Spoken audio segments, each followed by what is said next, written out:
Cathy Béliveau, associée chez Réseau l'agence sociale. Nous sommes spécialisés dans la gestion corporative des réseaux sociaux. Ce qui m'a donné le goût de me lancer en affaires, c'est dans le cadre de mon ancien emploi, j'avais à côtoyer beaucoup d'entrepreneurs. Donc, c'est là que ça m'a donné le goût, puisque je les voyais avec la flamme dans les yeux, avec le désir de parvenir à leur objectif. Ça m'a vraiment donné le goût de me lancer en affaires. Et c'était un rêve que je chérissais depuis longtemps.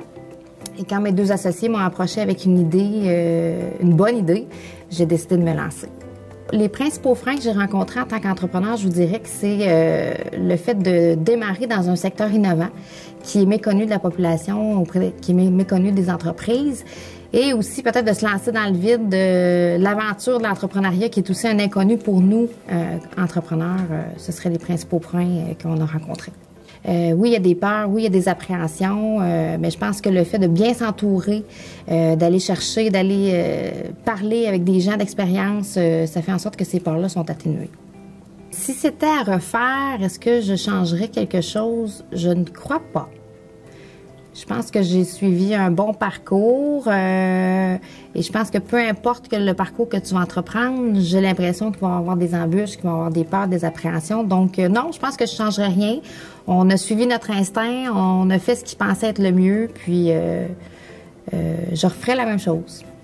S'installer à Trois-Rivières, en fait, pour moi, c'était un choix évident puisque c'est un milieu qui est entre Montréal et Québec, évidemment, mais aussi c'est un milieu qui est pas trop grand.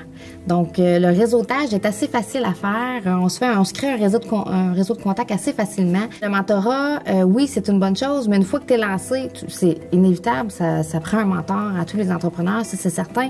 Mais j'ai l'impression que j'aurais aimé être accompagnée d'un mentor, pas nécessairement d'un intervenant du développement économique, du milieu économique, pardon, mais d'un mentor à la période de pré-démarrage. Là où les questions s'entremêlent, là où on ne sait pas trop comment s'aligner par rapport à un projet, surtout dans le cas de projets innovants. Les conseils que je donnerais aux jeunes qui veulent se lancer en affaires, bien s'entourer.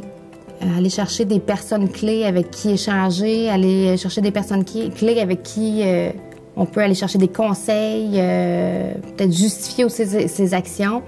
Et deuxièmement, de réseauter. Geneviève Hardy de chez Hardy Filtration. Je suis directrice générale. Nous, on fabrique des filtres pour la filtration d'air et pour les systèmes de dépoussiérage. Ce qui a déclenché la flamme d'entrepreneur, je pense, c'est je suis née dans une famille d'entrepreneurs. Mon père est un entrepreneur depuis toujours.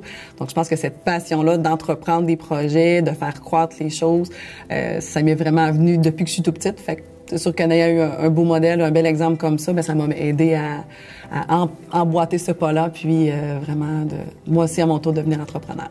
C'est pas un métier qui est facile. En fait, je pense que au quotidien, on doit se battre, on doit toujours avancer. Il y a des journées qui sont plus intéressantes que d'autres. Je pense que c'est dans n'importe quel métier. Mais en fait, je pense qu'il faut faire qu'est-ce qu'il faut faire. Moi, j'ai fait les études qu'il fallait. Je suis allée à l'école. J'ai appris au niveau scolaire. Puis après ça, ben j'ai écouté les gens autour de moi dans l'entreprise qui avaient déjà de l'expérience pour faire ma place. Puis ensuite, au quotidien, c'est d'avancer dans tout ça, puis de travailler quotidiennement pour atteindre nos objectifs. Je pense que le fait de s'installer à Trois-Rivières est un avantage, c'est certain. En fait, la ville est très bien située. On a une belle qualité de main-d'œuvre. Il y a des gens compétents dans toute la ville. Il y a des beaux facilitateurs pour s'installer aussi. Donc, je pense que c'est une belle place. Est-ce que je changerais quelque chose? Je pense que non. Je pense que les erreurs doivent être faites, puis on doit avancer pour cheminer là-dedans, puis avancer plus loin. Si j'aurais un conseil à donner à ceux qui voudraient se partir en affaires, d'y croire vraiment, parce qu'en fait, c'est pas facile à tous les jours. En fait, on a des obstacles, dans le fond, quotidiennement. Fait qu'il faut vraiment être passionné, y croire, de pas se laisser atteindre par le premier non qu'on entend. La plus belle fierté en tant qu'entrepreneur, c'est probablement d'avoir continuer l'entreprise, dans le fond, qui a été fondée par mon père, de la faire grandir, d'être rendu avec 40 beaux employés qui travaillent chez nous, puis de classer 40 familles. Fait que je pense que juste le fait d'assurer cette continuité-là, puis de continuer à la faire grandir, pour moi, c'est ma plus grande fierté.